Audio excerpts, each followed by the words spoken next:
Jom tengok Semidi dengan view yang awesome. Inilah dia rumah Semidi dekat Putrajaya dengan view paling awesome. View awesome dia bukan calang-calang ya guys. View dia view Masjid Putra. Tenang hati kita. Projek ni ada beberapa type, tapi yang kita nak view hari ni ialah type A. Okay, jom kita tengok type A.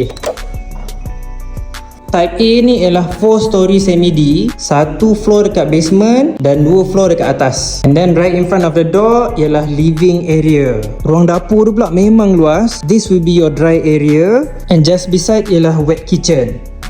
Keluasan living area dia memang tak ada tandingan lah. Dan yang paling awesome sekali is the view. Walaupun dia 4 tingkat, tapi ada lift disediakan.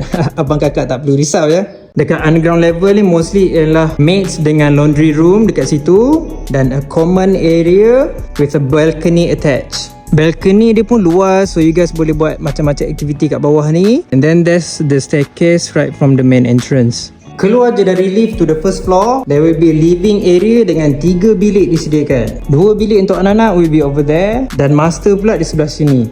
Memang luas. Wardrobe area pun dah disediakan. Tandas dia pun memang super lah. Okay, dekat tingkat paling atas pula ada tandas dan living area yang disediakan dengan sliding door all around the room supaya kita dapat maximiskan the view kat arah Masjid Putra ni.